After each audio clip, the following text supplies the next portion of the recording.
Thank you. Thank you. Thank you. Thank you. Hare Krishna Prabhu, happy birthday. Thank you. Thank you. Thank you. Let's start. Om Ajnanatimirandhasya Jnananjana-shalakaya Chakshurunmilitam Yena Tasmai Shri Gurave Namaha. Jaya Shri Krishna Chaitanya Prabhu Nityananda Shri Advaita Gadadhara Srivasadi Gaura Bhaktavrinda. Hare Krishna Krishna Krishna Hare Hare Hare Rama Rama Rama Hare Hare. Om Namo Bhagavate Vasudevaya. Om Namo Bhagavate Vasudevaya. Om Namo Bhagavate Vasudevaya. Om Namo Bhagavate Vasudevaya. What can do it together? Narayanam Namaskritya Naram Chaiva Narottamam Devim Saraswatim Vyasam Tato Jayamudiraye Nashtaprayeshu Abhadreshu Nityam Bhagavata Sevaya Bhagavati Uttama Shloke Bhaktir Bhavati Naishtiki Krishnaya Vasudevaya Devaki Nandanaya Cha Nandagopakumaraya Govindaya Namo Namaha. Hare Krishna. Okay, any quick reflections, anything you want to share before we begin the official inauguration of discussing the 5 tattvas of Gita? Anyone want to share anything?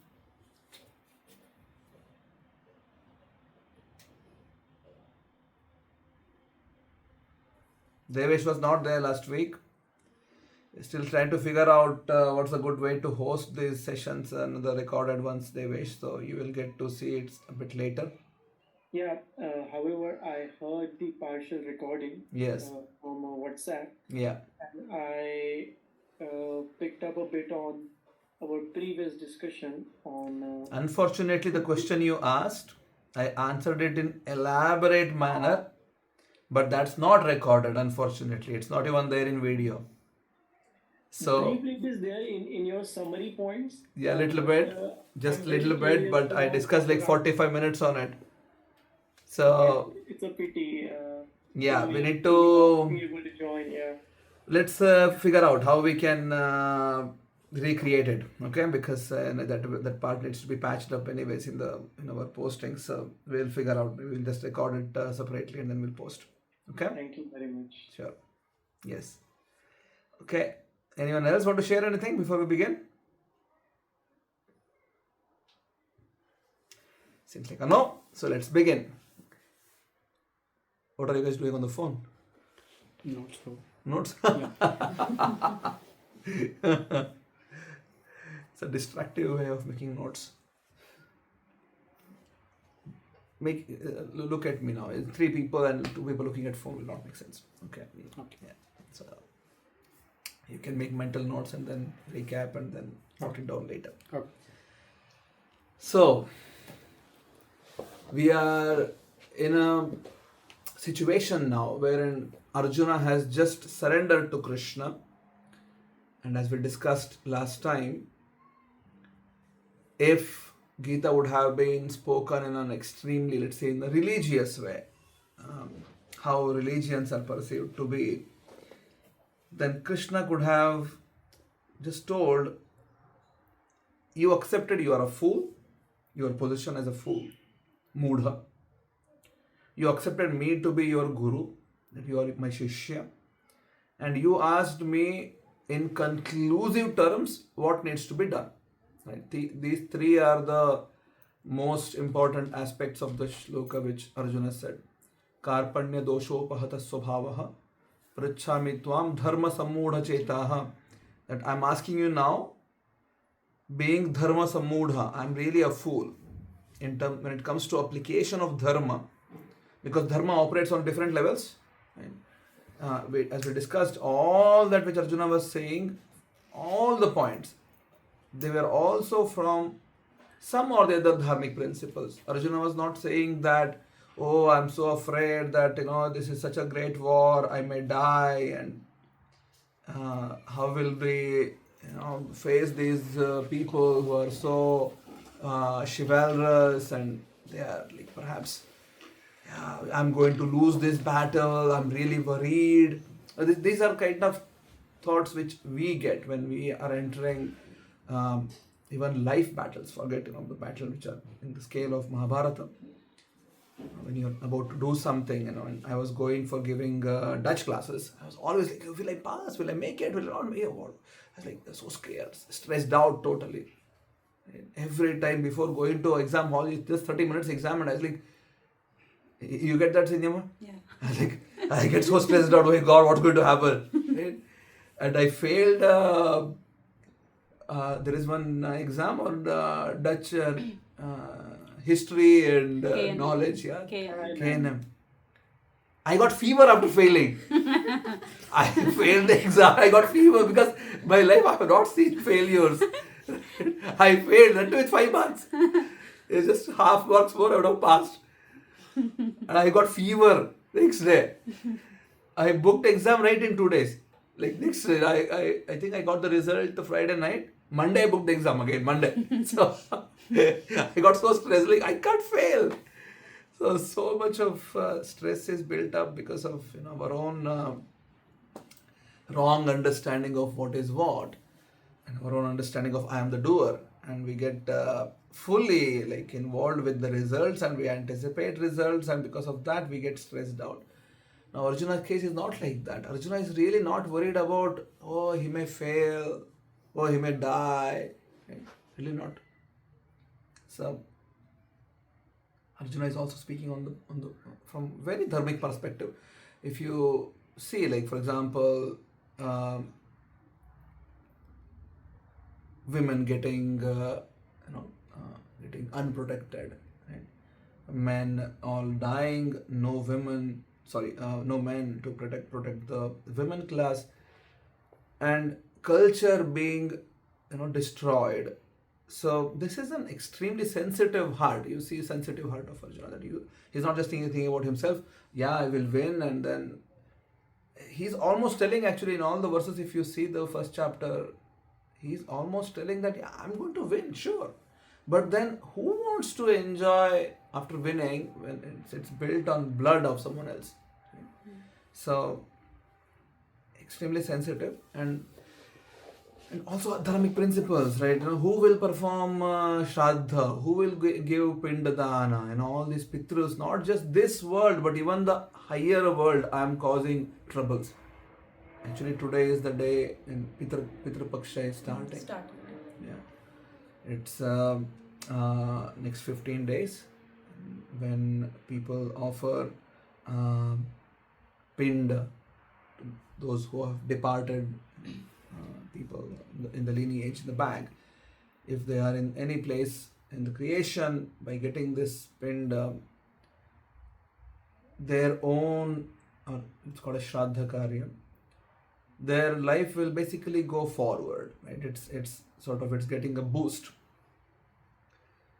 Sometimes in our lives also, sometimes some things come which is like you don't anticipate it. Some nice things happen all of a sudden, just having no cause. Maybe somebody is performing Shraddha Karya for us in somewhere. Maybe we were human before, and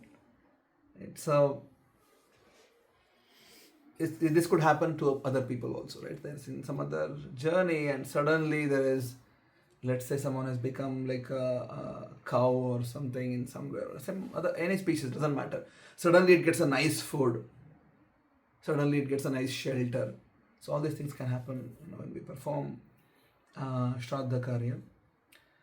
Arjuna is asking, who will do it? Everybody is died. Everyone is dead. How will this whole cycle progress? And we see that these are all very sensitive remarks. These are also from dharmic background. And then Arjuna is saying, Dharma Sammudha. I don't know how to apply these dharmic principles. Really, I'm getting confused, because confusion arrives when we have options. Right? let's say you have option for dosa, idli, upma, rava bath, kesari bath, right? 10 items in front of you. Oh, okay, which one to choose? Right? If there is only idli, you know, there is nothing. Right? I said you have to eat idli. There is nothing else. But if there is options, oh, what should I choose? And that's what is Arjuna's situation now, because he's having two options. Either he can fight or not fight. Well, somehow not fighting, he himself created that there is an option to make it as not fight also. So now in this situation, he is telling to Krishna, please tell me in conclusive terms, yat shreya nishchitam bruhitan me. Shreya means that which is there for long term benefit. There is another word called as preyaha, which is short term benefit. So preyaha is something in which, if my situations are taken care for today, tomorrow, day after tomorrow, that's preyaha. Something which you plan for long term, next 50 years, 100 years, 1000 years, for your eternal gain. That's Shreya. So Arjuna is asking, what is that which is so long term beneficial item? Nishchitam bruhitan me. In conclusive terms, please tell me. Shishyasteham shadimam tam prapannam. I accept. You are my guru. I am your disciple. Until now we have been talking. And this is how Krishna reacts with all of us.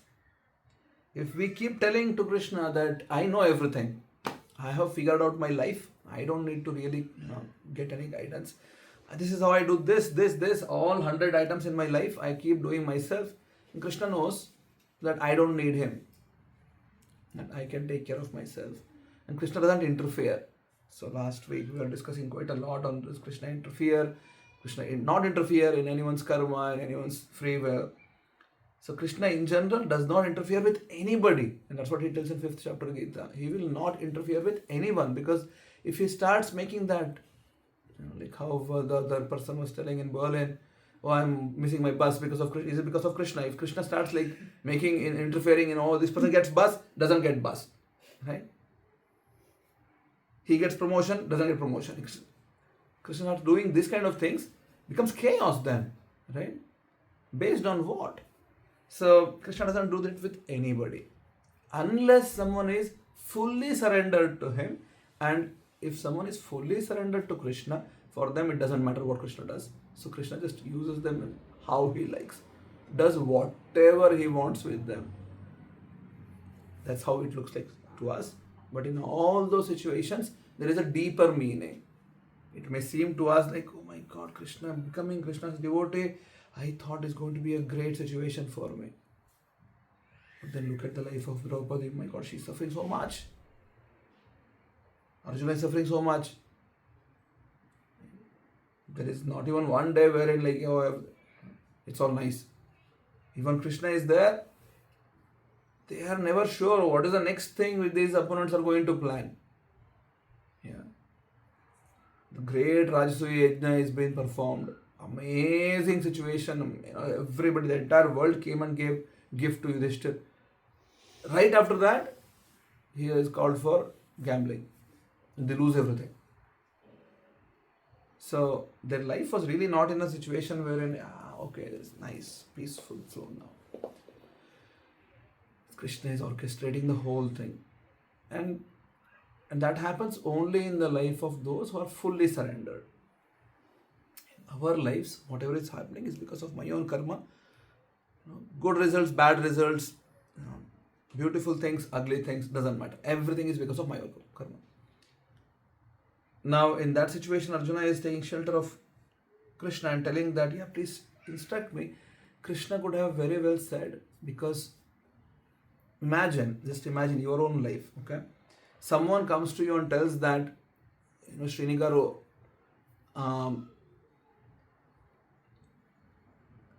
let's take extremely simple thing. What should we take?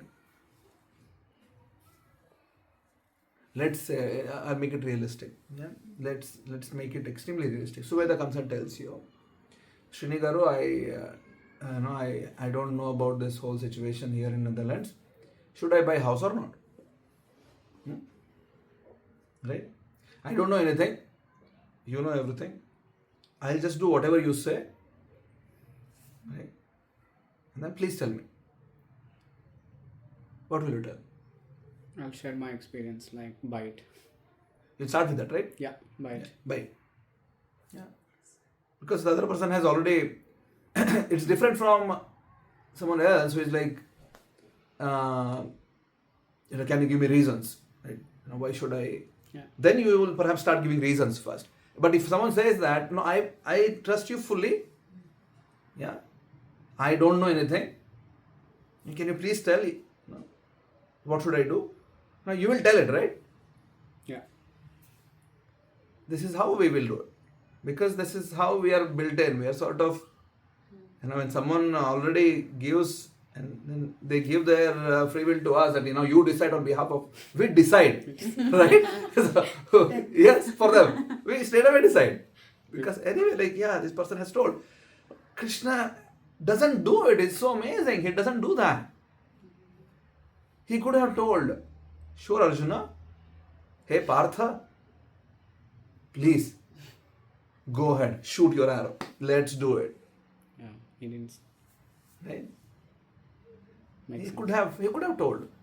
Shreya for you is fighting right now. Get on the, on just because Arjuna had already sat down. He could have told, just stand up, take your Gandiva, let's fight. And the way Krishna took this whole discussion is like so amazing. You can take this, please. It's okay. It's okay. It's okay. okay. No, it's fine. So amazing that it's a great example of how a good teacher teaches. Right? Takes on a journey, creates that journey first, and teaches on a platform which is much higher than the plane of existence of Arjuna. Arjuna is on a different dharmic values he's creating. But Krishna then takes him to the topmost dharmic plane of existence. And from there, you look down now. Let's analyze. Rather than imagine you are, sometimes I discuss this, right? Like, there is no mridanga here. Imagine you are inside the mridanga. You will never know what is outside the mridanga, right? Let's say your life is built inside a mridanga. You will have no idea what is there outside. Yeah. Somebody who is outside will know what is outside. If you are within, in a football, let's say, you are within a football. You will have no idea what all is there outside. Yeah. So someone has to be really outside for you to even get some idea of, this is how outside life is. Otherwise, we'll be like Kupa Manduka, the frog in the well. And every time we think, my well is the biggest well perhaps. I am living here. This is the biggest well. Somebody else come from an ocean. They tell, I am from ocean. And you're like, ocean? What is that? Ocean is very large quantity of water. Large? How large? Is it as big as my well? Right? And the other frog tells, no, it's much larger. Much larger? How much? Twice? So, because you can't think anything outside. You are stuck within. Right? So, if Arjuna, he's stuck in a plane of existence, if Krishna also starts staying in the same level, there is just no way they both can get out. So, Krishna lifts Arjuna from that plane to absolute topmost plane. And from there, you look down and then figure out. Right? So, Einstein tells that if there is a problem created in one plane of reference, you can't fix it in the same plane of reference. You need to take a shelter of higher plane of reference, and then you can address this. The same plane where problem is created, you can't address it. So, Krishna now lifts the whole experience of Arjuna to one more level. But before he does that, first he chastises Arjuna. Until then, Krishna is like, smiling. Nothing much, Moment Arjuna says, yeah, now I am your disciple, first thing which comes is chastisement. You are speaking like a pandita, but then you have no idea of whatsoever. You are just blabbering. Because one who is a pandita will not get affected by temporary change in circumstances. So first is a heavy chastisement to Arjuna. Imagine you were Arjuna. Yeah. Somehow, it was really difficult for you. Your friend is there. It's really difficult for you. They are undergoing a difficult situation. You just approach your friend, and then you just humbly asked, what your friend says. You are in Kannada there is a word muttad, having no sense, like fool. How will you feel? Will never approach them. You'll be like, thank you so much for your help. I came seeking something. Yeah, thank you. Yeah, we'll see again, and then you just go. Right? End of everything. But Arjuna just stayed. Arjuna accepted, yes. Yeah, that's my situation. I only speak like Pandita. I don't know much.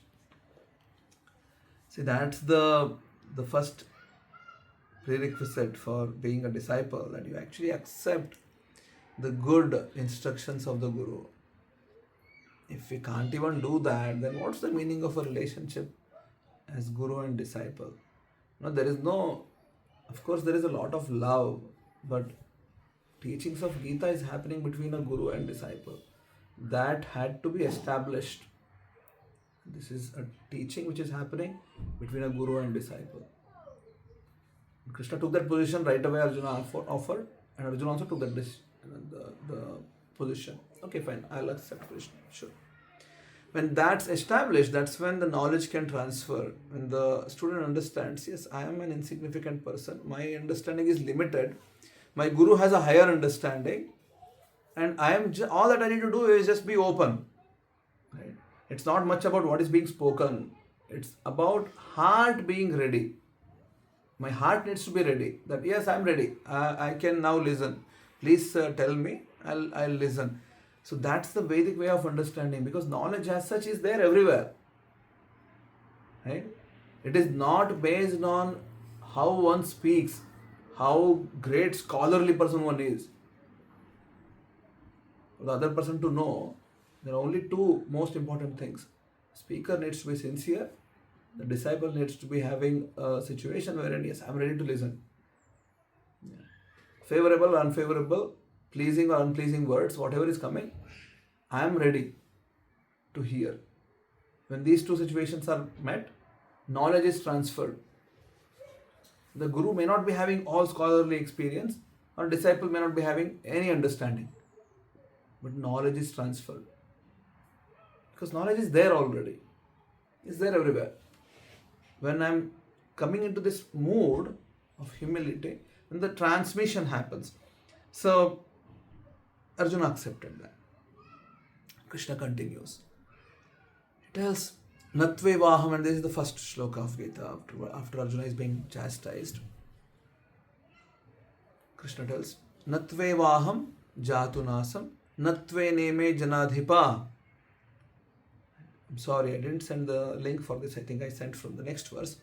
I apologize for this.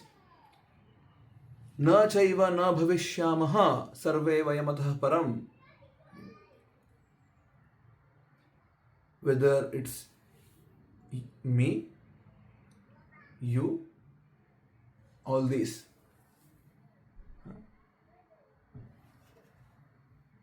You, me, and all these people, there is never a time when I, you, and all these people did not exist, or do not exist, or will not exist. Make sense? Yeah. So 3 times, right? Past, present, and future. And 3 category of people also. Who? I, you, and everyone else. Right? This is the first teaching of Krishna. What is the teaching? I, you, and It's not the time that they were never existed, Yeah. or not existing, or will not exist. That never happens. Yeah. So We meaning we always there. we're always there. Yeah. Okay. Meaning That means we are always present, okay. eternal. Yes, Indema. So we cannot also, nobody takes birth or nobody dies. No one takes birth and dies. Okay, good. What else?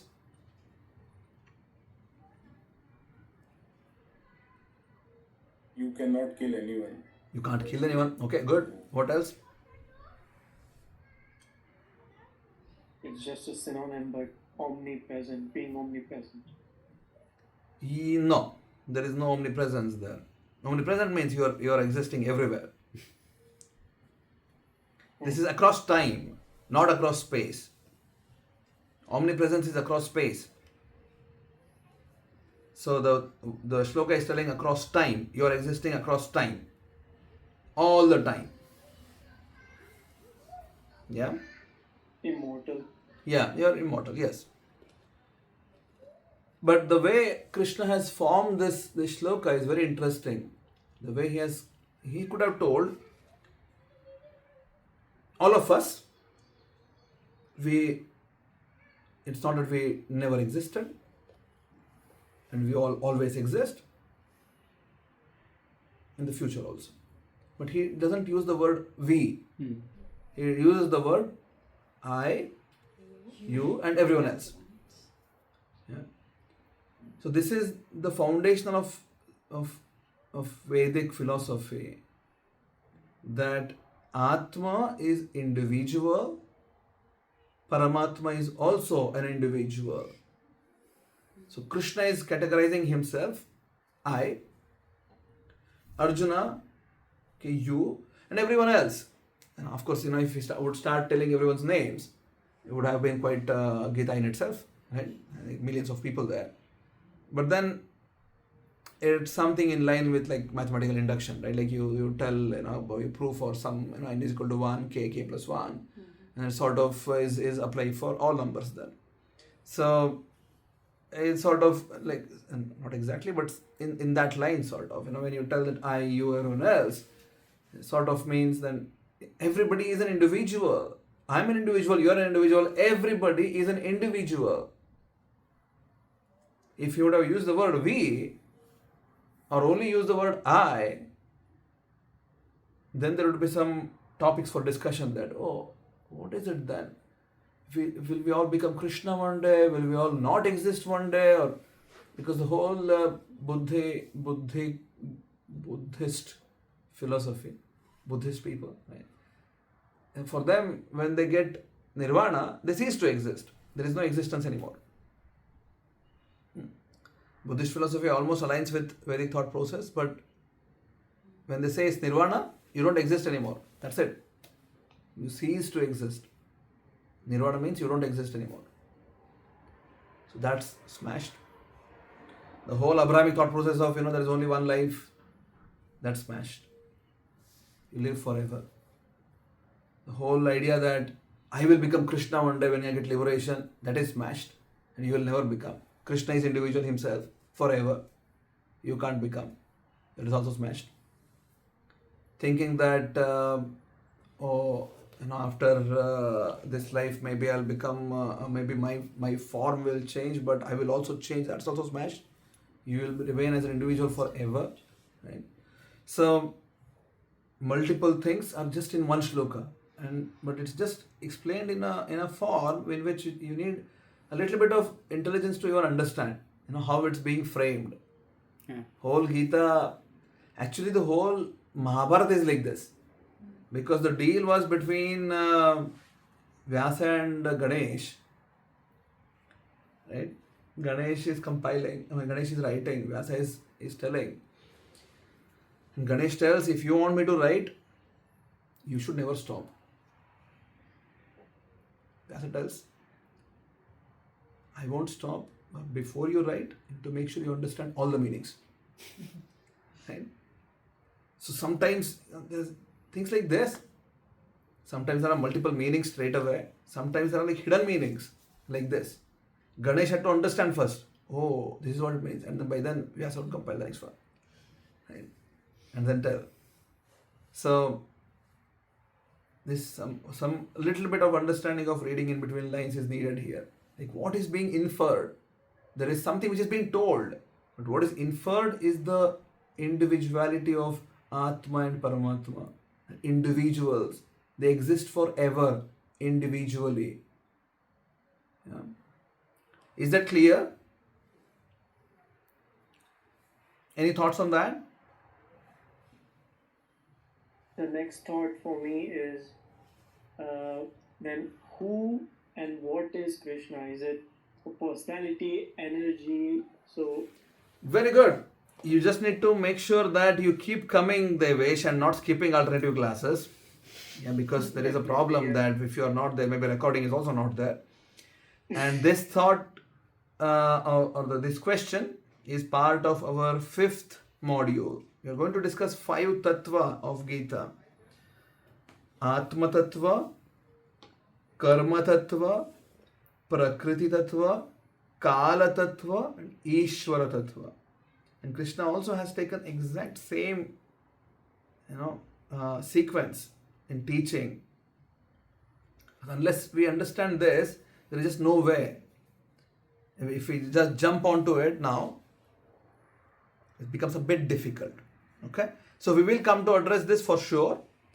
The way we will be doing is we will take 2 sessions on Kala, maybe 2 or 3 on Karma, and a session on maybe 2 sessions on Prakriti, a session on Kala, then 2 or 3 sessions on Ishvara. Right? Total 12 sessions. 2 are already done, 10 more are remaining. So Kala is the one which will perhaps shorten it, and rest of them at least we will try to give two sessions. Yeah. So today, next week, we discuss on Atma Tattva. Then we move on to Karma Tattva. That's how Krishna is progressing in Gita, and that's how we should learn also. Okay? yeah, thank you. Good. Any other questions? So, Prabhu, you said, Hare Krishna Prabhu, I have a question. One second. One at a time. Let Abhishek finish first.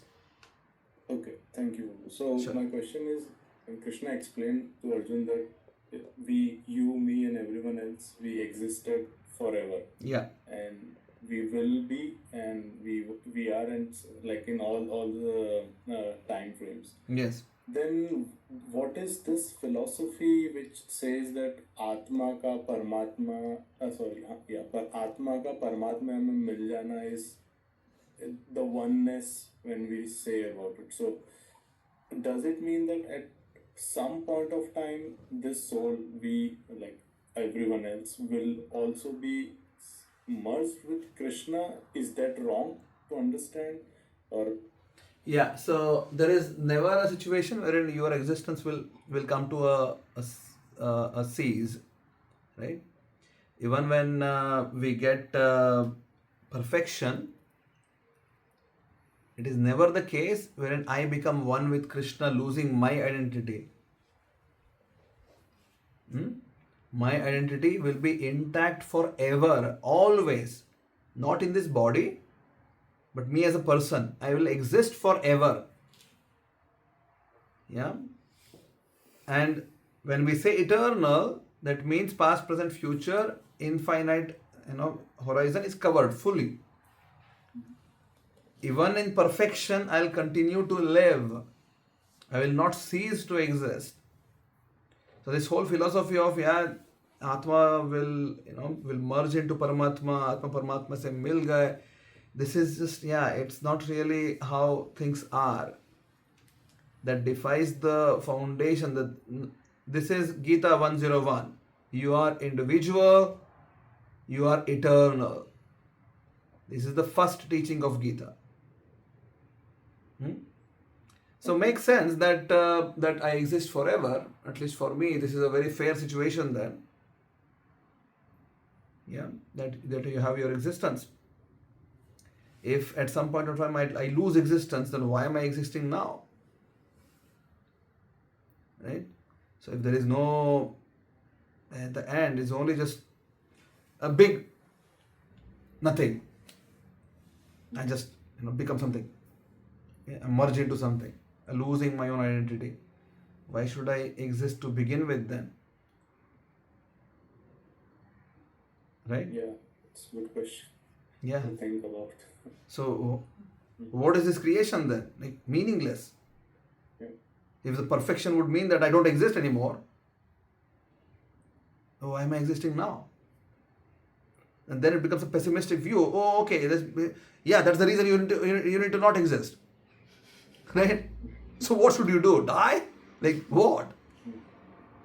Right? So, see, suddenly things don't become sensible anymore. As we discussed last time, the two concepts, these are concepts of Rigveda, Atma and Rita. We need to really understand this first. Atma is an individual entity eternally existing, and the universe is not chaos or random. Rita is the universal arrangement. Things are having sense here. The universe is not a chaotic random event which just happened to be so. At least that makes sense to me. If someone says, no, I am very happy with a chaotic situation, nothing has any consequence or no cause and effect relationship here, and I just exist. For now, I am existing. I will cease to exist at some point of time. Then, yeah, okay, fine. Yeah, let it be like that for that person. At least I am not happy with that sort of situation. So I can continue my life and my path. And that's how one should be. That, yeah, opposing philosophies are fine. Opposing point of view is fine. But this makes sense to me. Right? So we should be having at the end of the day this heart wherein I'm okay with having different, opposite or opposing philosophical viewpoints. I can live with it, because ultimate goal of life is not to push on someone else's life. It's to make sure that my own life is uplifted. Yeah. So people of Vedic culture were having this thought process that they could accept, they could accommodate and live in harmony. Right? That's why you see in Vedic thought process so many varieties are there. So many. Somebody comes with the theory of Advait. Someone comes with the theory of Dvait. Somebody comes with the theory of Vishishta Advait. Someone else is just, is a Naga Baba somewhere. Right? But people would live happily because they understood that, my view could be different, that's fine. I can live peacefully. And this you see only with Vedic life. Everyone else, they fight. Either mine or yours. Right? Because their philosophy is built like that. Everybody's philosophy tells this is God and this is the Savior. Unless you accept that, you are bound to go to hell.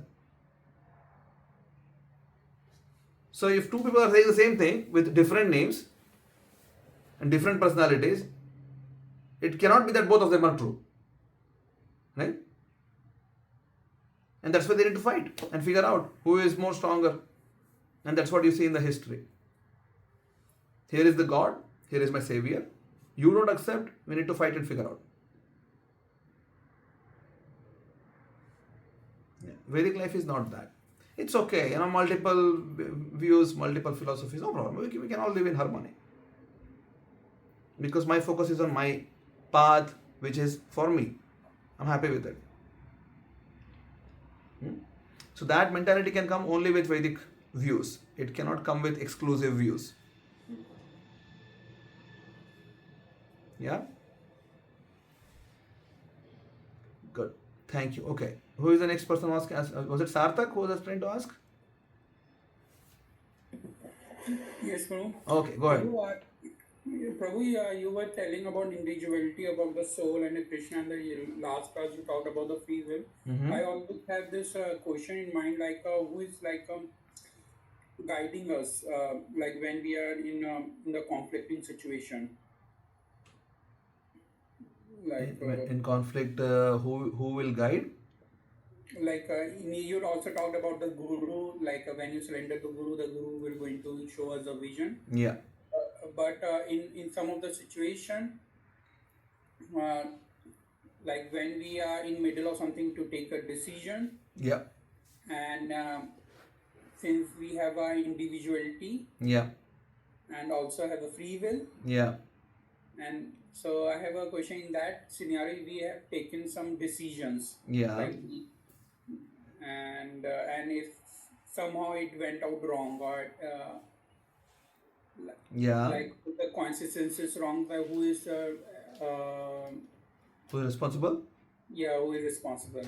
Yeah. So if we have taken our decisions, and if it goes wrong, it only makes sense that I am responsible, right? This whole mentality that I want to find someone else who is responsible for it. That's the root cause of suffering in our lives. So anything which is happening in my life is because of my own decisions, is because of my own wrong or right decisions. If good things are happening, good. Maybe I have done something right, in the past. All the bad things which are going on is also because of mine. So when good things happen, anyway we take credit. That's very natural. Right? So we don't need to really discuss much about that. When things go wrong, we want to find somebody else who is responsible for it. But that's anyway also need to be addressed. Cannot be like that. I need to take responsibility. Even if you take guidance, if the mood in taking guidance is I just want some other scapegoat, right? When things go wrong, I raise hand. Oh, not me. Because of that. Right? If that's the mentality I want to go and approach somebody, it's better if we don't approach anyone there. Yeah. We should rather see it from the perspective that, okay, it's fine. I am in a situation, I need to make decision. I'll try to take some guidance, but I am owning full accountability for this, 100%. Just because somebody else is guiding, me approaching them, and then they guiding, doesn't mean that they take the responsibility. I need to take the responsibility 100%. Because at the end of the day is your life. Okay? Yes. Good. Thank you. Anyone Hi, else? Prabhu. Yes, go ahead. I just have a question. When Sure. you say soul is eternal, Yeah. do you mean it is eternal by taking rebirth, or how do you explain this? Yeah. So, as of now, Krishna is not even using the word soul, right? Okay. He's just addressing as individuals, like people, Yes. right? Everybody who is living. The whole idea which is being told here is everyone is an individual and eternal. So now Atma is the word for it, right? Everybody is an Atma, is not a body. We are not the bodies. But that comes later. And the forms keep changing. That's like precisely the next sloka actually. So we'll discuss when we come to that, just right now actually. Yeah. I'll just see if anybody else has anything to say, and otherwise we'll move on. Prabhuji, I have one question. Sure. How I can understand or see the soul existence or consciousness? So how I can see these two entities? Yeah, so we can't see soul, unfortunately. We don't have existence. You said soul existence. There is no time. It was, is, or will, that one existence. So Yes. existence. How I can connect it? Only way is consciousness. Yes. So sometimes we may have conscious, we don't have conscious, but irrespective of that, existence is there. But how I can connect or how I can realize? Yeah, so consciousness is a symptom of soul, and then as long as consciousness is there, soul is there. There can be situations wherein a person is not conscious. We just had an experience now with Radha Sharan Prabhu, right? The person, he was not conscious. Yeah. But then it was very clear that body was still, I mean, consciousness is not just unidimensional, right? It's not just about speaking and, seeing and, not just this. Ultimate reference is what is that which is making the heart beat. If the heart is beating, right, there's something which is empowering that. Either it's a machine on the life support. If there is not life support machine, what is that which is making that? That's also consciousness. Because when heart beats, think about it, what happens? Blood is being circulated, entire body, right? Bad blood is sucked in. Good blood goes out with oxygen. Right? That's what is going on, right? And that action is the action of Atma. Because of that, every entire body is alive. If that doesn't happen, person dies. And that's the meaning of death, right? So ultimately that's what it is. If Atma is there, in the case of Radhasharan Prabhu, in the beginning I was really confused. Like, is it there? Not there. Is there? Not there. But the day when I landed back on the Tuesday, they removed the external machine. It was not operating on him anymore, and his heart was functioning by itself, which means Atma is there. Yeah. If heart, I mean, and that's what happens, right? Eventually, when the heart stops, it's not there anymore. And through that functionality, consciousness is is permeating. It's there in the whole, this body, the kshetra. So Atma's boundary, there is a boundary how much it can function. That's having this conditioning of, there is an end to it. I can't really sense which is outside to this. I can only sense until here. There is an end, a structure. And that is because there is heart which is pumping blood, and blood is going to every single cell. Is going. And that's the presence of Atma which is making it happen. If Atma is not there, this won't happen. And that's what we call it as death. Is that okay? Yeah, to some extent, in the sense, what I can understand, that next level I might be understood, looks to be, I don't know. Yeah, so consciousness is not just about, oh, somebody is talking, somebody is responding when you see something, or it's not just that, right?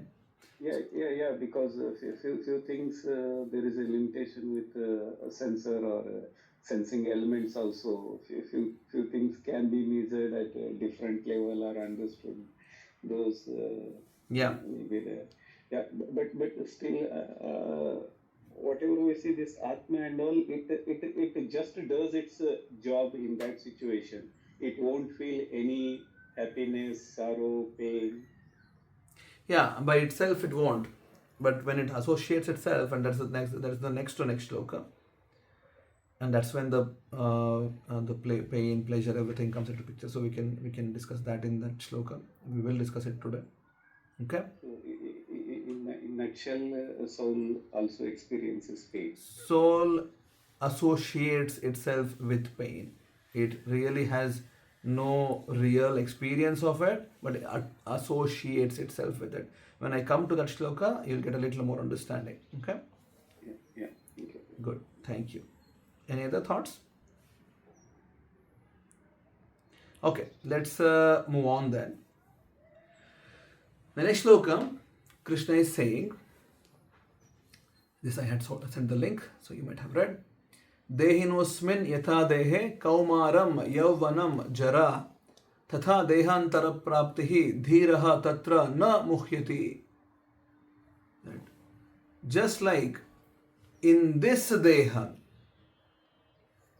dehinaha asmin yatha dehe, just like in this, The person who is there is traveling through multiple phases of bodies.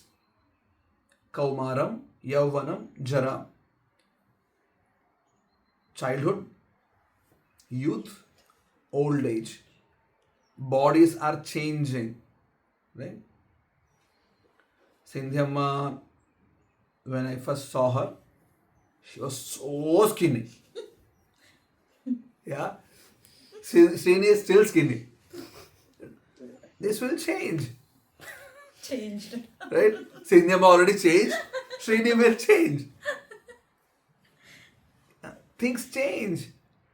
I was at some point of time, like today is my birthday, and my mother shared my Upanayana samskaras pictures. I'll show it. Maybe you will, I don't know if she still has it in her status.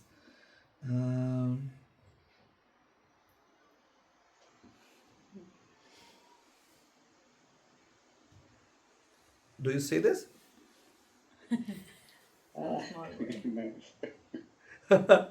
This is my Upanayana samskaras day, like I don't know, 20. This is 1997. That's 28 years. Yeah, 1997. I was laughing in the morning, like, oh my God. Yesterday I was telling Srini that I'm like 39 years old today. Like, I was like, wow, this is a big number. Right? So I feel so old. And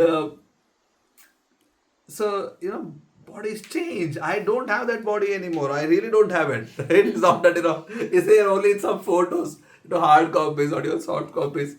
That times you used to pay for even one photo you have to pay, right? So, yeah, there are only some photos of it. I even have, there's a picture of me in just a small baby also. Yeah. So you can see, there is a baby, Nilambara. There is a boy, Nilambara. There is a person who is, few weeks ago, my Facebook threw the picture of me leaving India to go to US, and I was like so skinny. My God, like I was like Srini, so skinny. And then I went to US, and for 2 years almost I was alone, and my staple food were Tropicana, full. There is one variety with full puree, right? This orange juice with full puree. That was my staple food. Morning, afternoon, evening, night, midnight. And I used to sleep like 4 o'clock after coming from lab. Just one half bottle like that, just, you get in gallons there, just, like half gallon I used to just drink, just like that. 2 years, I gained 20 kilos. That's my Tropicana. I became from 64, 84. And one day, what devotee told, Prabhu, Nilambara, when you come, it feels like there's an elephant coming. I was like, oh my God, I need to do something about this now. I kept trying. I reduced my eating so much. But weight just didn't come down. Right? I was like, I became 90 kilos. And then just not coming down, no matter what I'm doing. And eventually, after like 10 years or so, like 3 years ago, I think 2 years ago, I don't even remember, I stopped sugar, like zero sugar. For a few months, like 3-4 months, I was not taking any sugar whatsoever. Then I reduced like 15 kilos just like that. Right? So, because I eat less anyways, I don't eat much. But with this sugar, I got anyway. So, the point is, I have seen enough changes in my own body. You all have seen enough changes in your body. It's no secret that we change in this body. Yeah. It is also no secret that eventually this will go old. If you have no trust or faith or belief in this, just look at outside, right? There are old people outside. You don't need to believe in this. This is reality of life, right? People get old. Yeah? You don't need to believe in this. It's not like, oh, Gita is telling, I need to put faith in this. You don't need to put faith in this. Just look outside. Yeah? Just see that there are people in all ages. And everybody's body is changing. Sakshi, is it clear? Yeah, you agree with this, Sakshi? Do you need an empirical evidence on this? You go through childhood and then the youth and then the old age. Yeah. But then after the death, where does the soul go? Yeah. So that comes. But are you with me so far? Are you with Krishna so far? Yeah. I'm with You don't need to get any proof of this, right? Like Prabhu, no, show it to me, right? I hope you don't ask that. So, Kaumaram, Yavanam, Jara, we are changing bodies. Tatha deha antara praptihi dhiraha tatra na muhyati. Exactly like Atma is traveling in these bodies. My body of this Upanayan Samskar, where is it? Where is it? Inside. Inside. No, it's gone. It's this. Is this? It's definitely not this. At least you can tell so well. That's it. This is not that. At least this you can tell very clearly. This is not that body. I was 4 feet maybe. I'm 5'8" now. So it's definitely not this body. Yeah. Where is it? It Face changed, it's not there. Where is that body? Face. Oh. It grew. Body grew. Where is that body? In your heart. In my heart. So, there is a small body inside, 4-feet body. the bigger body outside. Where is my other elephant body? This is a good question now. When I was 90 kilos, looking like an elephant, where is that? In your lungs. Outside, somewhere. Right? So, that body is dead and gone. It's as simple as that. That body is dead, is gone. You know, even science tells that every cell, basically the entirety of life, the cells keep dying. Keep reappearing, new ones appear constantly. The old ones are gone. The old body is dead, it's gone. Please understand, it's gone. That body is dead and gone. It's dead. Yeah. Sindhe is not accepting. No, Prabhu. I am not. Remember, the body is in heart. I am not dead, Prabhu. I am alive, Prabhu. That body is there, Prabhu. Right? So. Yeah, just it's an elastic body. Stretch it, release it, stretch it, release it, right? Elastic. Yeah, some external energy, when it is in, it is more, when it is going out, it is Shri Sharma. Yeah. Yeah. So. I don't know some stupid logic. Yeah. So, but that's unfortunately not the thing. We don't have a stretchable body. So, it's basically the other body is gone. It's dead. So, whatever was there, even science tells that every 7 years, except some neurological cells, which are for longer duration, they also have their own period of appearing, appearing and dying. But except that 7 years, let's say I take a cross section of myself today, and if I'm still alive in 2032, there will be hardly any cells in the body which is there today. Yeah, there will be no, hardly. Like some neurological cells, they do stay for longer period of time. They have a different period of existence. Most of it in 7 years is dead and gone. Yeah. So this body which I showed you 28 years ago, almost certainly it's all dead and gone. Every single cell of that body is gone. Yeah, it's dead and gone. Yes, Akshay? It's a bit difficult for us to understand because we think, no, I'm just saying, Prabhu, no. It's the same. It's not the same. It just feels the same. It's not the same. So Krishna is saying exactly like body is transforming even in this life. Similarly, deha antara praptihi. There is a time in which there is a change which is much more graphic, a bit more graphic. Deha antara praptihi, a bit more graphic change in existence.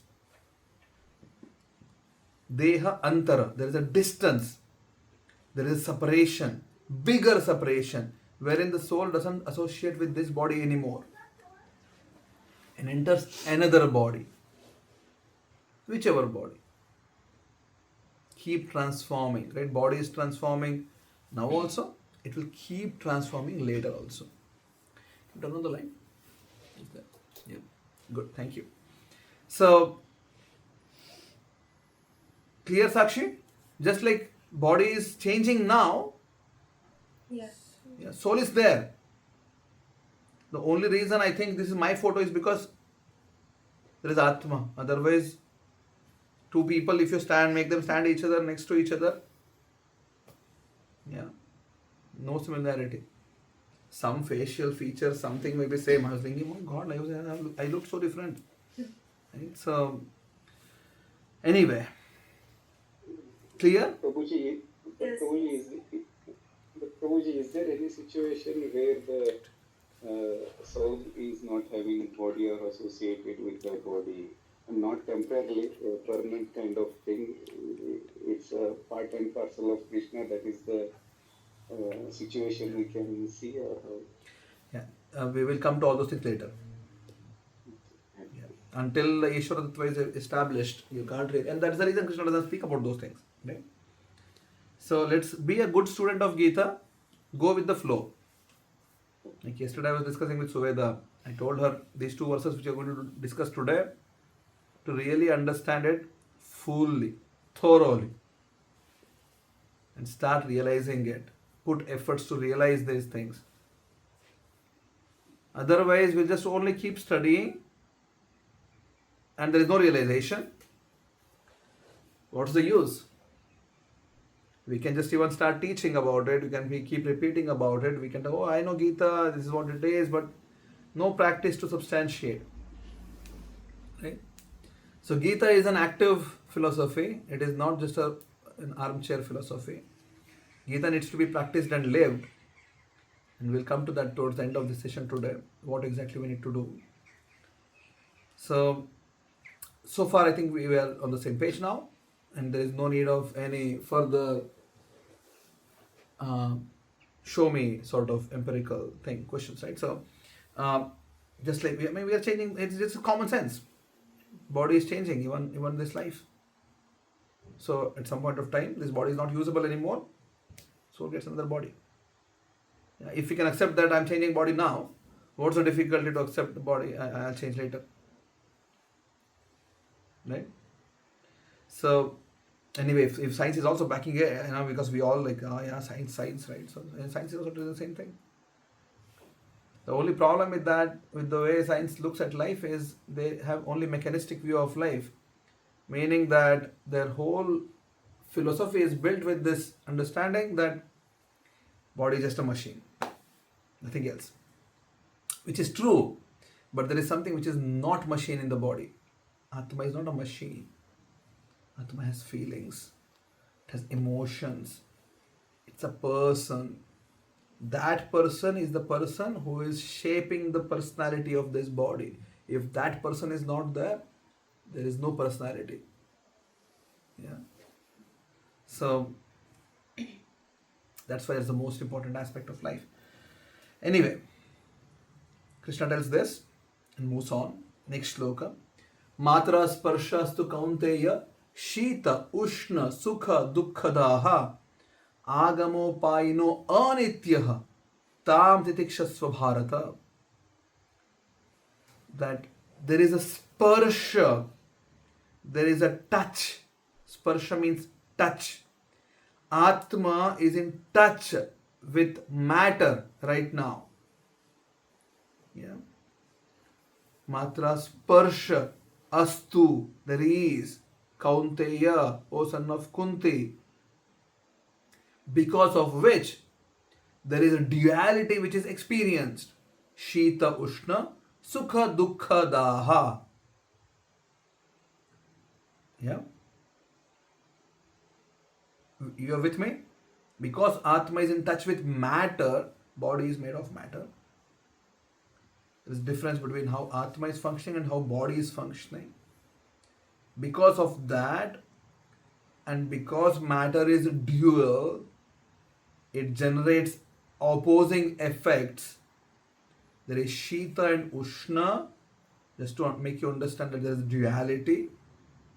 Sukha and Dukkha, Daha, it generates, you experience this. Agama Paino Anityaha, they keep coming. Sukha Dukkha, winter, summer, right? Keep coming. Anityaha. Right now it's autumn. We are doing autumn Bhagavatam retreat. That's how we do. Spring comes, spring Bhagavatam retreat. Summer comes, summer Bhagavatam retreat. But unfortunately, this is how it is.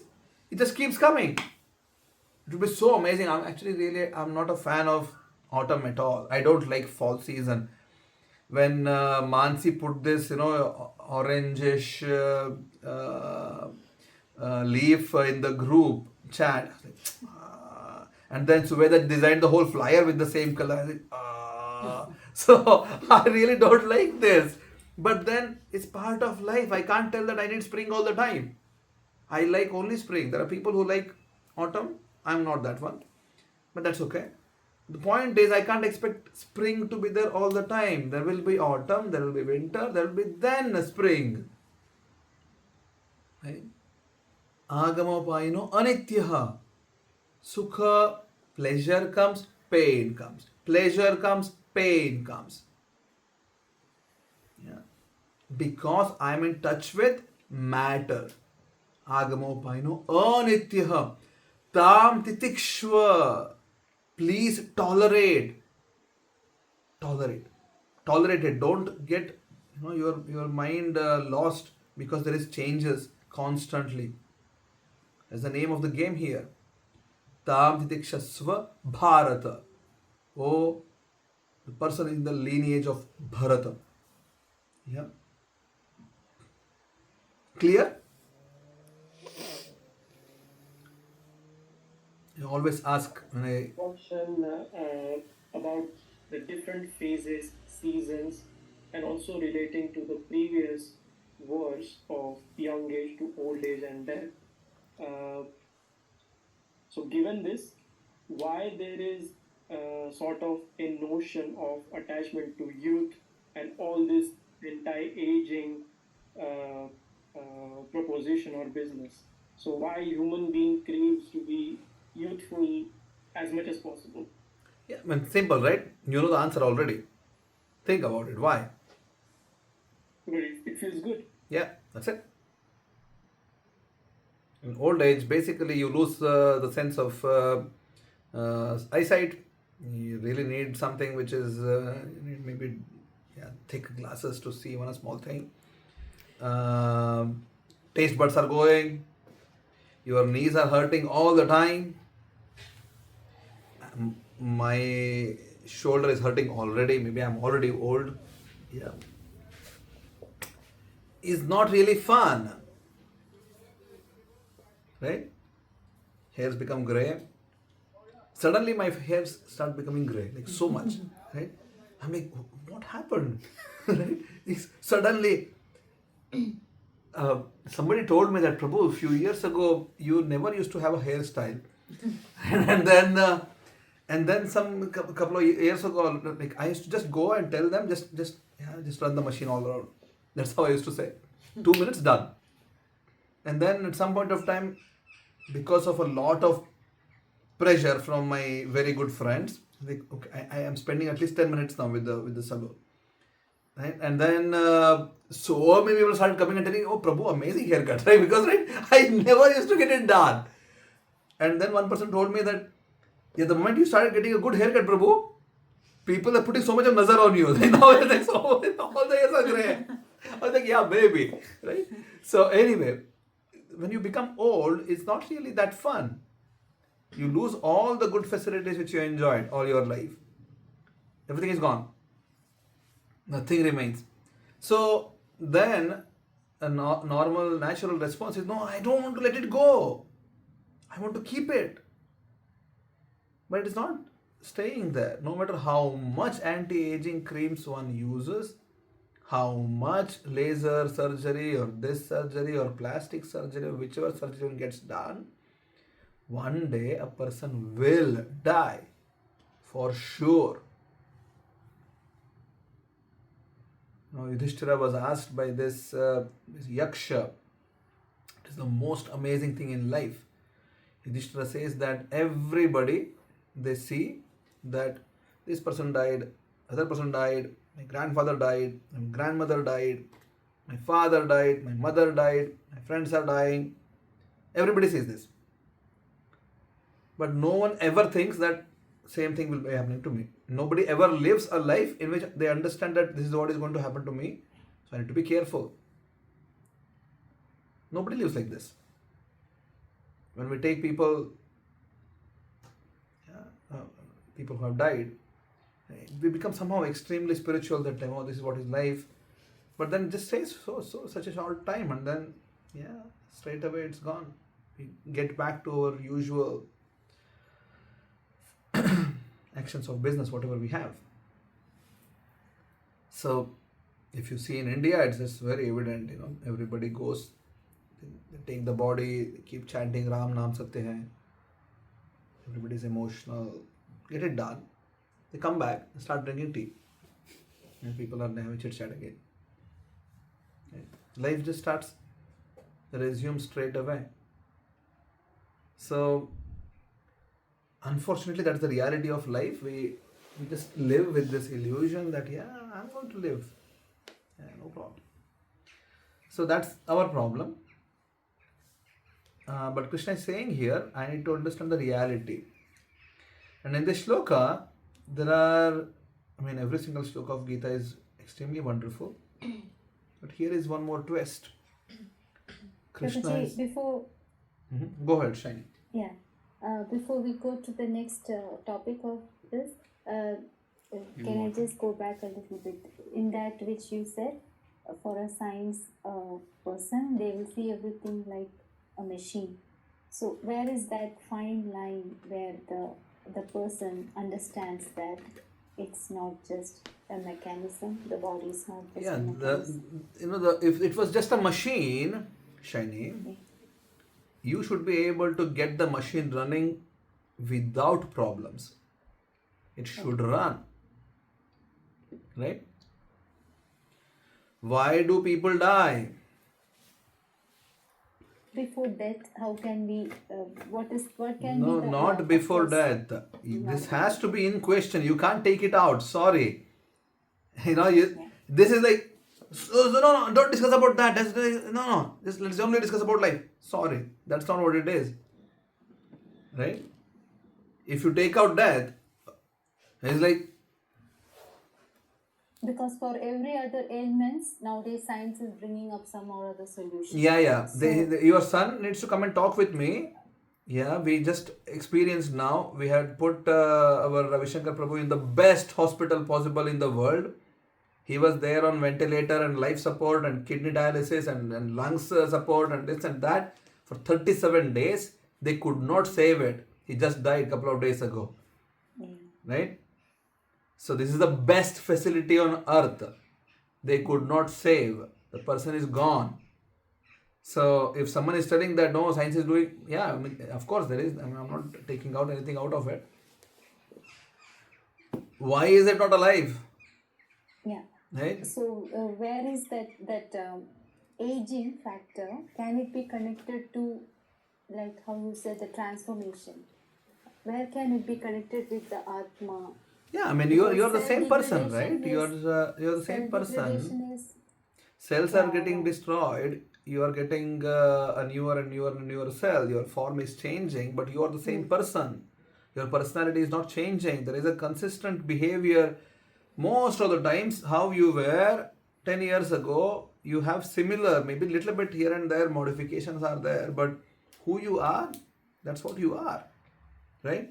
If you didn't like chocolate ice cream, now also you don't like chocolate ice cream. Not that suddenly tomorrow morning I'll start liking chocolate. I don't like chocolate at all. It's not that suddenly I start liking chocolate. Right? So if somebody is an empathetic person, they remain like that. If someone is like a proud, idiot, that's how they will live more or less. So the Subhava doesn't change much. So bhava remains. Right? And then, yeah, unfortunately, whenever these discussions come, people want to take out death from the equation, but that's not how things work. You can't take it out. Part of life has to be discussed. Otherwise, how will you understand? Right? Okay, good. So, coming back to the shloka, Krishna is using two words to address Arjuna here. Anyone remembers quickly? Kaunteya and Bharata. Yeah. Kaunteya, I said already. What is the meaning? Son of Kunti. Son of Kunti. Bharata is a person coming in the lineage of Bharata. Now, one is from the father's side, one is from the mother's side. Okay? There is a reference which Krishna is giving. The reference is for what? Is for the body or the Atma? For the body here. Body. Everybody agrees? Yeah. Yes, Devesh? Yeah, it seems to be body. Okay, good. Atma. Atma. Body. Body. I think body. Body. Want to change? It's 2 on 1 now. I think it's right, bro. The reference of this representation, Kaunteya and Bharata. Yeah. Is for the body or the Atma?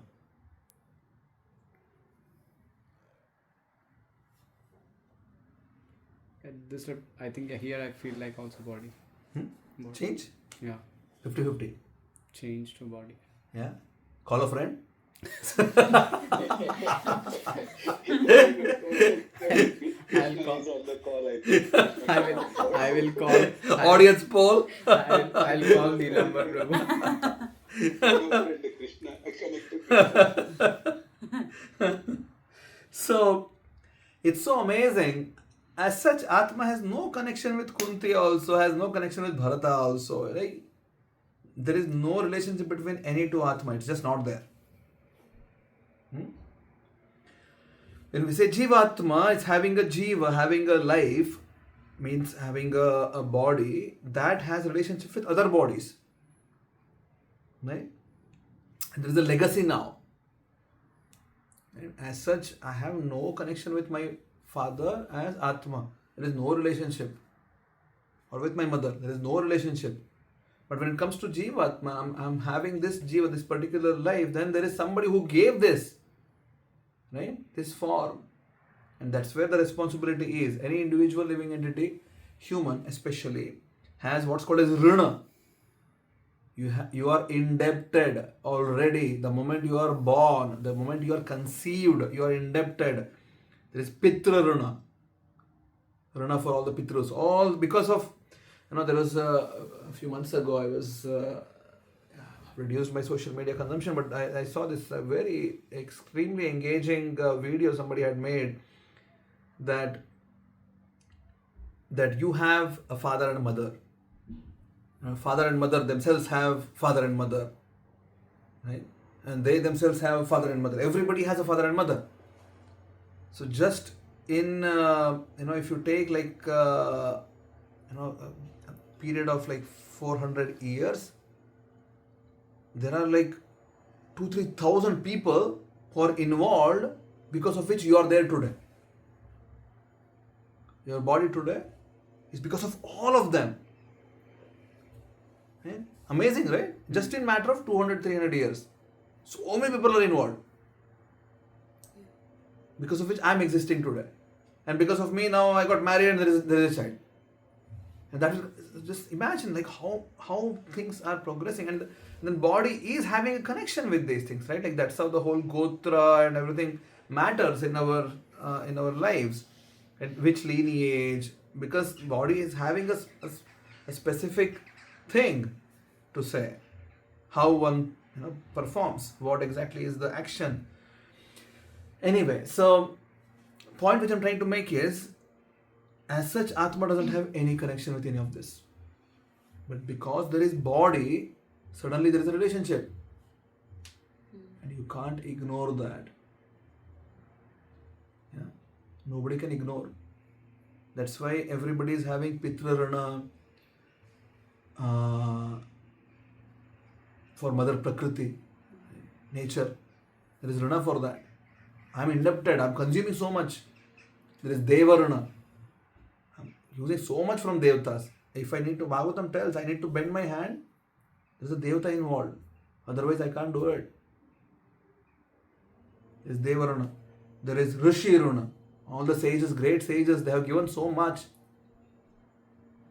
And so, like that, there are different Runa. I am indebted already. The moment I am conceived is there already. I can't take it. I can't tell that, no, I don't need to care about this. You should care. Why not? Right? So Krishna is building this bridge between my existential reality and my eternal reality. There are two things. Existential reality is, this is Srini. This is existential, current day reality. You can't tell that, I am Atma. I don't care. Right? You can't do like this. Existential reality is very important. Eternal reality is your Atma. How do we have a nice homogeneous functionality of this existential reality and eternal reality nicely gelled with each other, and existential reality is nicely performed, actions are nicely performed in that reality, leading to eternal reality is Gita.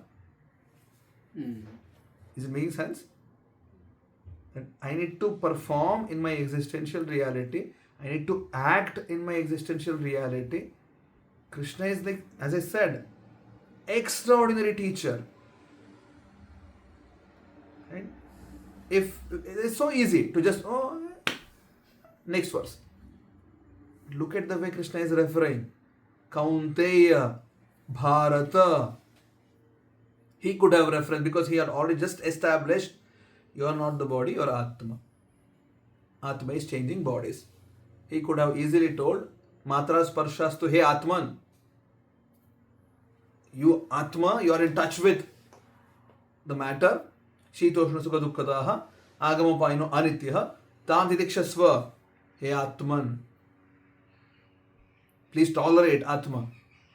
Right? You could have addressed like that, right? What would be the difference? It would actually make sense, make more sense, because you just said that I'm not this body. It would be making more sense. But then the reference is like this, meaning that you can't just ignore your existential reality. You can't just like that, now I'll stop everything on this level, I'll just jump onto some other level. You can't do that. Nobody can do it. If you are living in this life, you have responsibility. Just because you are living, you can't just take a jump that, I'm now suddenly something else. Cannot work like that. So existential reality, I need to perform. How I perform in existential reality should lead to eternal reality. Is it clear? If this is clear to you, your life is already half perfect. Is it clear? Yeah.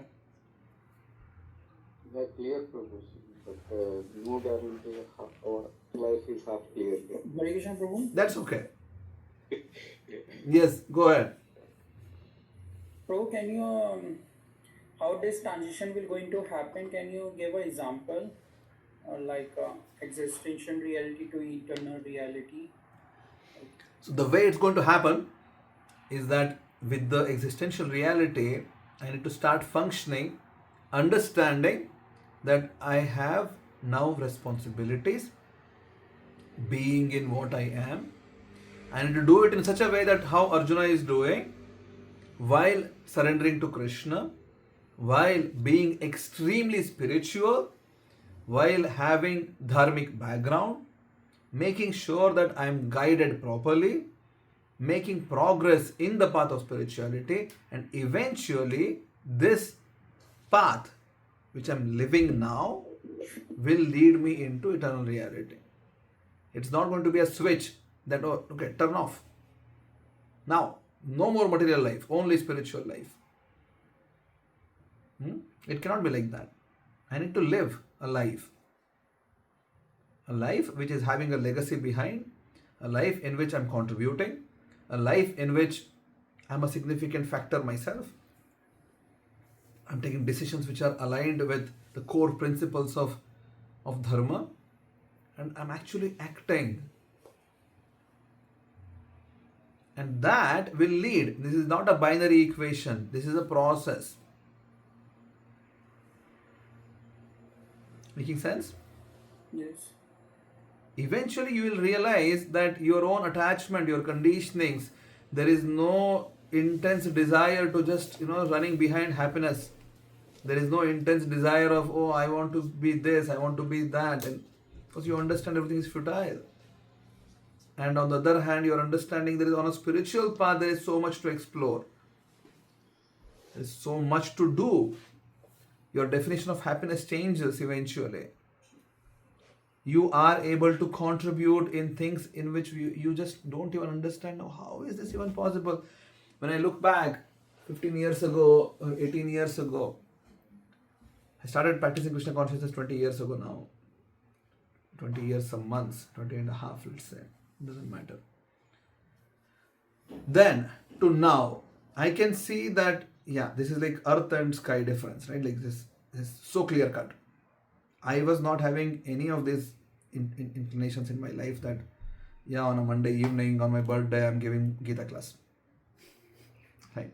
So, was not how I imagining my life. Really not the way I had imagined my life. At some point of time in the beginning, yes, this is how I had imagined. But after some time, when I was in Bangalore, going to my first undergrad degree, first year undergrad degree, the best possible college and the best possible opportunities for job, and no, this was not the life I was imagining that time. So, on a 20-year scale, I can see.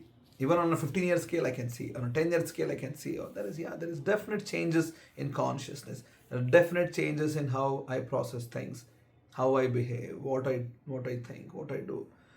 Also, there is still Swabhava which is there, still conditioned with lust, anger, greed, envy. They're still there. It's not fully pure yet, but at least gives me hope that I'm on the right track.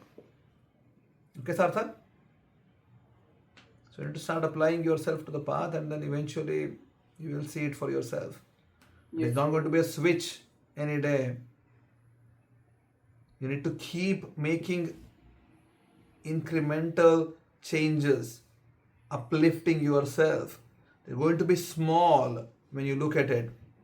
It's like in India, for example, when you are there you won't experience here, but in India sometimes there are taps which leak water, right?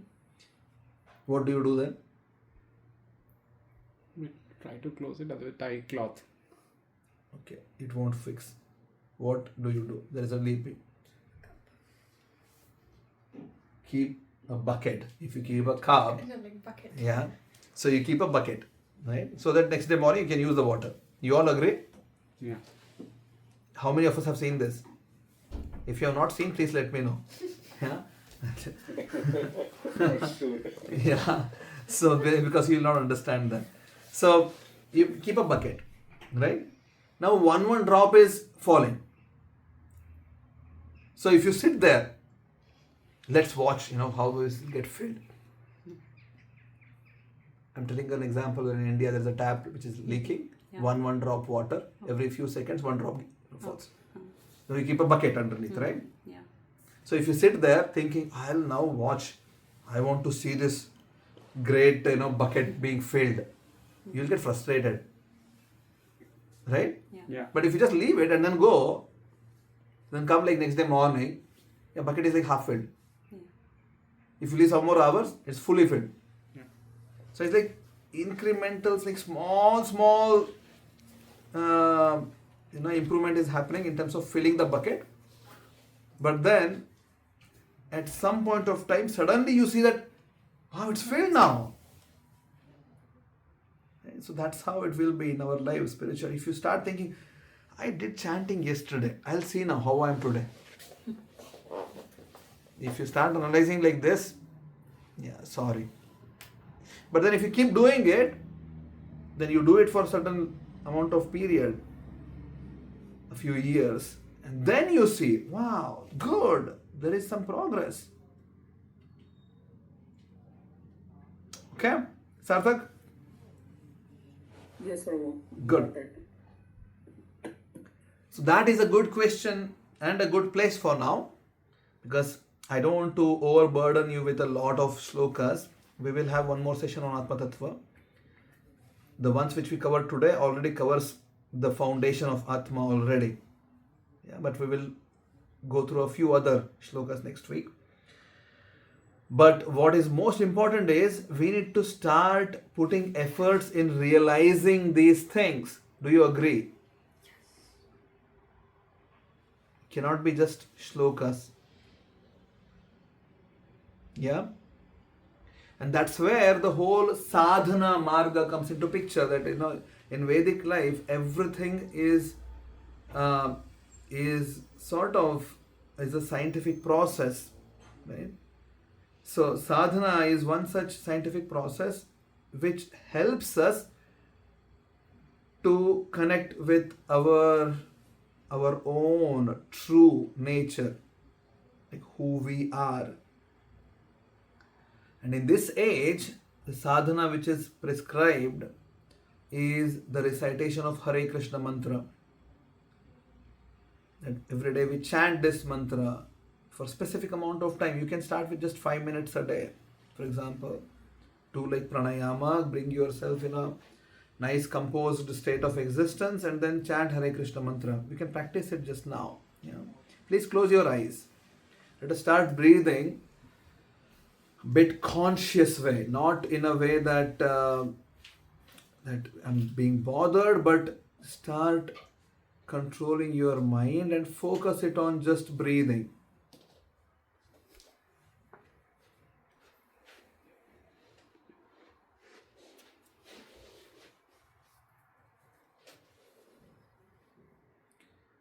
If you need to relax your shoulders or your neck, please feel free so.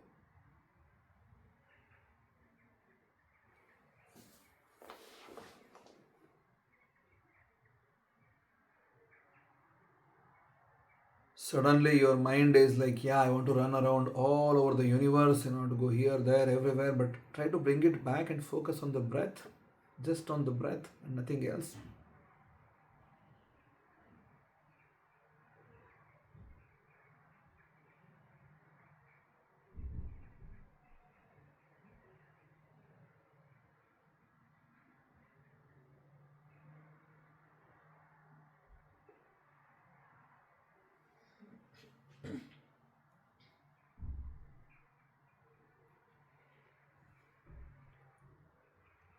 Inhale as long as possible and then exhale very slowly.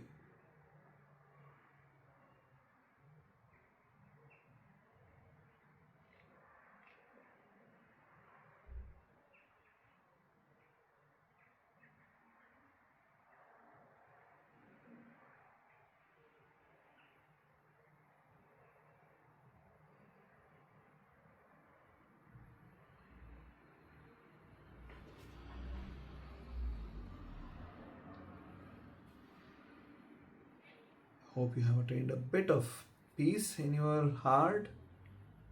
In this stage, let us recite a few Hare Krishna mantra. All of us we can do together. Please be on mute if you are on Zoom. Hare Krishna, Krishna Krishna, Hare Hare, Hare Rama, Rama Rama, Hare Hare. Hare Krishna, Krishna Krishna, Hare Hare. Hare Rama, Rama Rama, Hare Hare. Hare Krishna, Krishna Krishna, Hare Hare. Hare Rama, Rama Rama, Hare Hare. Hare Krishna, Hare Krishna, Krishna Krishna, Hare Hare, Hare Rama, Rama Rama, Hare Hare. Hare Krishna, Krishna Krishna, Hare Hare. Hare Rama, Rama Hare Hare. Hare Krishna, Krishna Krishna, Hare Hare. Hare Rama, Rama Hare Hare. Hare Krishna, Krishna Krishna, Hare Hare. Hare Rama, Rama Hare Hare. Hare Krishna, Krishna Krishna, Hare Hare. Hare Rama, Rama Hare Hare. Hare Krishna, Krishna Krishna, Hare Hare. Hare Rama, Rama Hare. One last time. Hare Krishna, Krishna Krishna, Hare Hare. Hare Rama, Rama Hare Hare. Hare Krishna. So that's my humble request. Start doing it every day, every single day. Just start doing it without associating itself with any other thing. Just do this. You don't need to imagine Krishna, Ram, anything. You just need to hear the sound vibrations in a very nice way. And doing a bit of pranayama before helps, brings you to a good equilibrium in your mind. Then do a bit of chanting. Start studying Gita on a daily basis if it is possible. And you don't need to do it like half hour, 1 hour, Just start with like 5 minutes. If you're already doing more, well and good. If you're not doing, let's say 5 minutes of pranayama, 5 minutes of chanting, 5 minutes of Gita in the morning. And 5 minutes of pranayama, chanting and Gita just before you go to bed then. Just sort of have bounds to your life. Right? So your morning starts with this, evening ends with this. And you will see that this will create such an amazing periphery for your life, and eventually you will start experiencing spiritual feelings. You will start behaving a much better spiritual person. Your life and your job and your this and your that. Maybe a lot of situations are going on. But if you start living like this, you will start seeing your personality is slowly, just like this drop of water into a bucket. It will change. Okay? That's my humble request. Any thoughts, questions, discussions? Please go ahead. We have 10 more minutes. I have a question. Yes. Bro, you're saying to tolerate happiness and distress. I can understand tolerating distress where we accept it as our own karma. But what does tolerating happiness mean? So Veda is asking, what is the meaning of tolerating happiness? Krishna is telling, tolerate happiness and distress. We all understand tolerating distress means something. What does it mean? You just said you understand it. Where we don't blame Krishna. Okay. And then we accept the circumstance. Mm-hmm. And then we don't go into that maybe like depression or completely distressed. We try to just accept it and maybe move on. You accept and move on. And don't blame it on Krishna. Yeah. Okay, good. Anybody else want to tell what is the meaning of tolerating distress?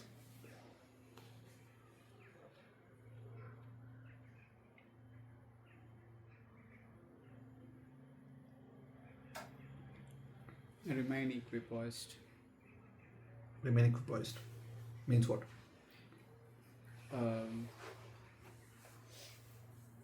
It's becoming too much. You should not take reactions of those actions. You stay everything like, yeah, it happens. Whatever actions I have done, and don't get agitated or for bad things, or don't get too much happy about.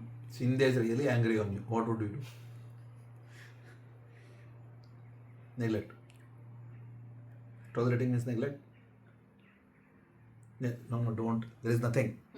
Yeah, don't cry. She's crying. You'll tell, no, don't cry. Don't. There is nothing. None of this is true. You are Atma. I will tell next time. You are Atma. You are not this body. You have to tolerate distress and happiness. I'm happy that Cynthia is in the same session. And I'll call you Prabhu. When we Then I need to tolerate then. Right? when you return your So it's- Atma. Yeah. So yeah, what does it mean? Tolerating tolerating distress, because see, Zubeda mentioned to me that she understands tolerating distress. She understood, so she want to understand how to tolerate happiness. Be the two Be what? points and Abhishek, can you repeat?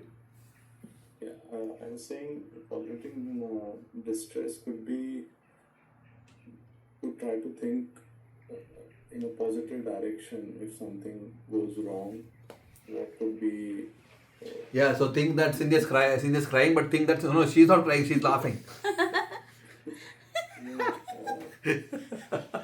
Shrini's job. Abhishek Prabhu, I'll meet you next time.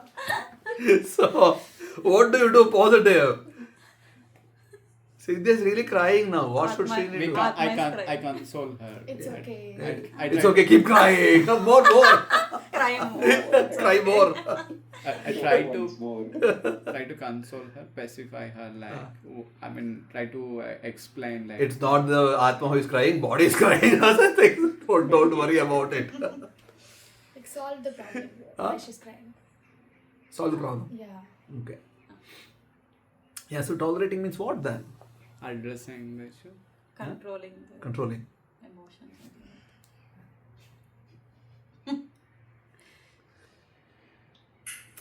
Yes, so I can try. Yeah, try. Sarthak. Yeah, Sarthak is newly married. He will try now. So, yeah, give it a shot, Sarthak. Now Akanksha is Yeah, crying. so suppose it's just like this. Suppose you won a Ferrari car in a competition. What? And, Ferrari car. Ferrari car, oh, creating okay. Hypothetical example. Sure, get created, no problem.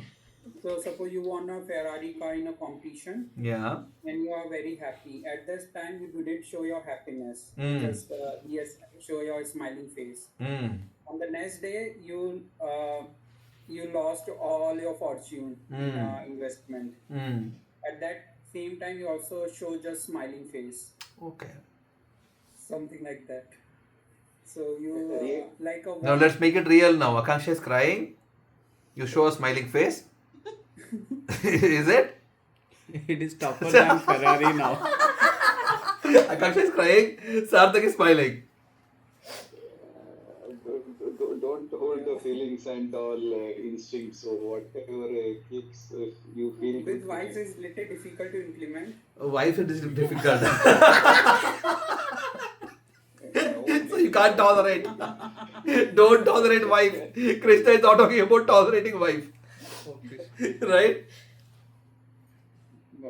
Newly married means 100 days done, 365 days done. One day at a time. Okay, no, Regulating emotions, whatever situation it is, just not excess of emotion or not too less, just in its essence, it means you don't stop being or doing your responsible dharmic action. That's what tolerating means.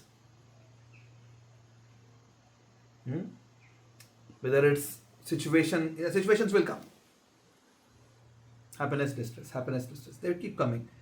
I can't get affected to the extent that my dharmic actions have stopped because of this.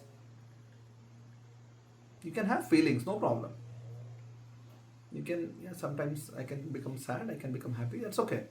But either of them should not affect, in our context, let's say,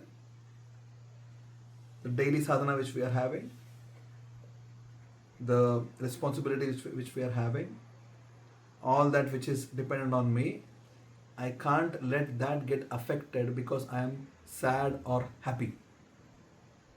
That is the meaning of tolerating. Yeah. Everything else can, yeah, it's fine. Somebody wants to cry, cry. They want to laugh, laugh. No problem. She's crying, you're laughing, no problem.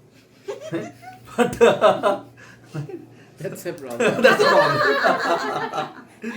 But I pretend. yeah, so well, if she's crying and you're laughing, perhaps No, she's I pretend I'm also crying. crying. inside laughing, outside crying. So yeah, any of the situations, doesn't matter.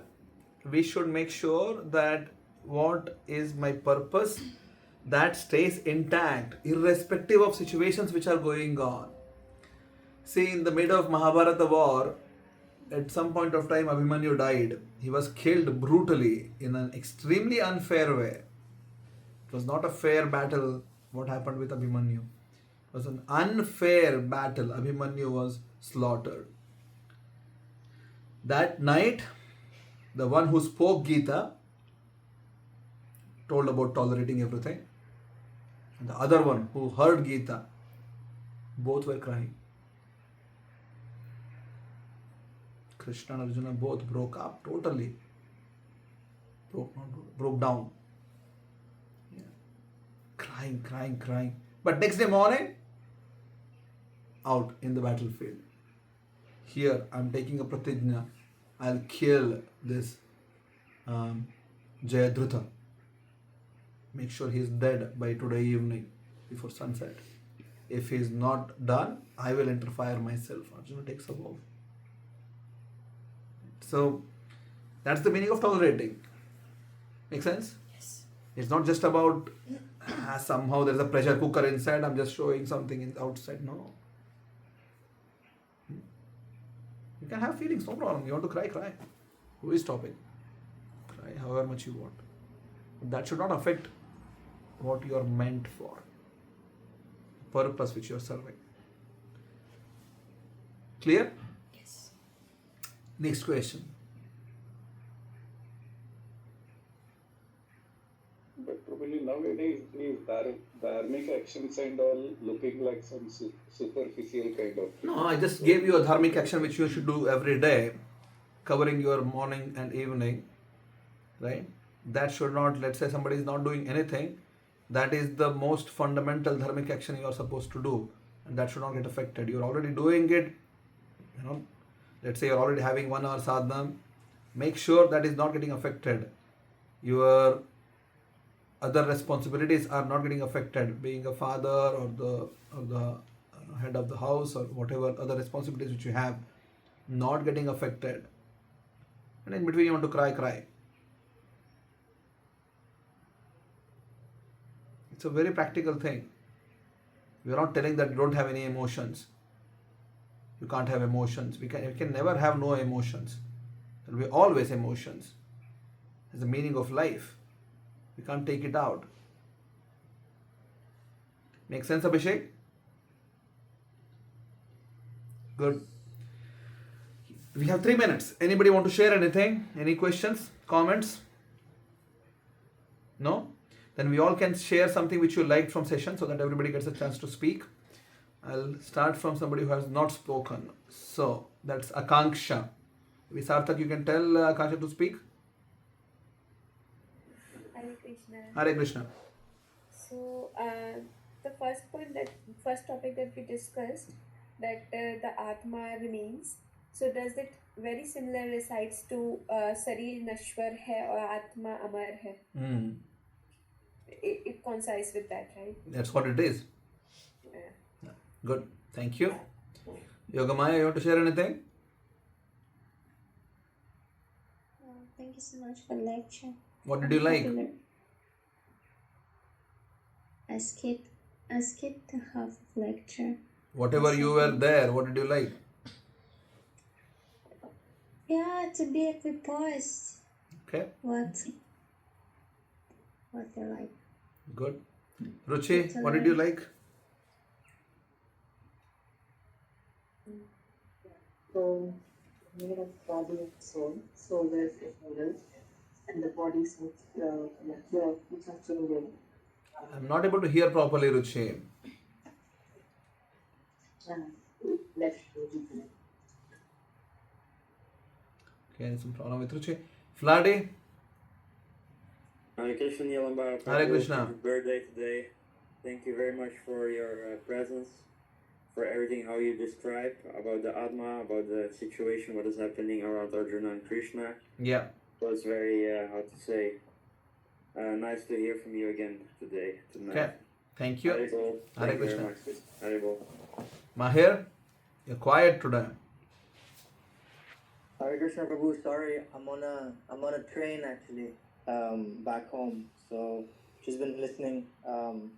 But Prabhu, I really liked how you said that there's a distinction between your eternal reality and your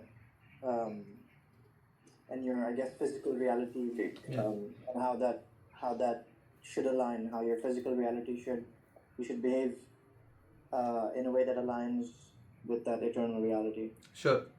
Thank you. Hare Krishna Prabhu. Thank Hare you. Krishna. Sakshi, what did you like?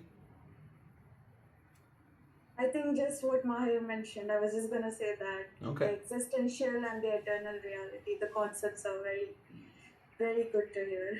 Good. Thank you. Shishal Prabhu? Yeah, Prabhuji, the mainly one, the Atma associating with anything, so we will get reveal its spectrum like happiness, sorrow, black, white, those things comes into picture. Good. Thank you. Shiny? Especially the last point, Prabhu, tolerance. It is so optimistic actually. It really, I was not thinking like that about tolerance, but it was really a very eye-opening point that you made about tolerance. Yeah. Good. Thank you so much. Abhishek?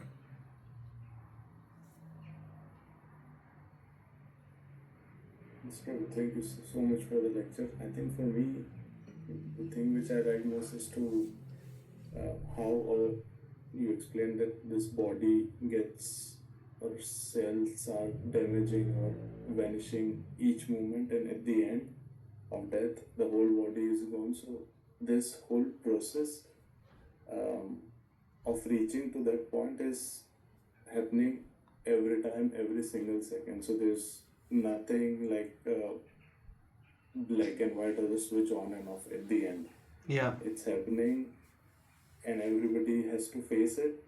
And normally when we talk about death, it is always a bit worrying and tensed environment, but the way you spoke in very light way, I really like that. Okay. Thank you. Yes, Devesh? Yes, the session was very insightful. Thank you for that. What I found very insightful is the seasons. So everything is changing. Yeah. Nothing stays constant. So change is the only constant. It seems like. And another thing is tolerance. The real meaning of tolerance. So it's not like suppressing, but yes, express it while doing your activities. What you're meant to do. Yes. Thank you. Thank you. Yes, Veda. Yes, bro. I think the tolerance topped all of the points which I wanted to say, and I also liked how you were saying about Kante and Bharat. The inference is made directly to the body. It's made twice, right after 2.13, and it makes. I didn't even think that why is it made, but then you were saying that it's made because we need to also accept the existential reality. Yeah. So, thank you very much, bro, for these in between the lines. Hare Krishna. Yes, Indima? I liked about the thing which you were discussing about the childhood, young and the old age, like everything gets changed, and also the seasons. Yeah. I liked that part. Okay. Thank you. Shrine? Three things touched me today deeply, Prabhu. One is if someone shows me my childhood photo, I never say that this is dead. Yeah. So that really changed my perception. That's indeed the reality, but we are really living in very unrealistic way. Yeah. Accepting the abnormality that the person is still alive. Yes. And nobody accept that. If somebody sees my childhood photo and if I say it's me, and they say, wow, so nice, and nobody says that it's a dead body. So that's true indeed. So that touched me really, that one. And the second one is the actions that we do in the existing reality, which leads you to the eternal reality, is really nice. That also shows the relationships to the body and to the Atma. Thank you. And the third one is the tolerance part. I have never thought in that direction. I also thought like to suppress the emotions to maintain equipoise and to maintain equilibrium, but that is something unrealistic because it's like saying the pressure cooker. You're having certain feelings, something different inside you, but you're acting something different. That means it's not you. So something artificial. It's a duality. So that nullifies if we really be in the true tolerance that you said. Yes, even when Krishna had the emotions, and it's not that he had to show being in the human form, then that means we all have that emotions, so we can use it when it is needed, but that doesn't mean that we have to keep it inside. And the actual tolerance is to maintain your dharma principles. Thank you. Hare Krishna. Good. So we bring it to an end then. We'll see you all again next week. Hare Krishna. Thank you so much. Thank you. Hare Krishna. Thank you. Today we are here with Sudha and Sindhya.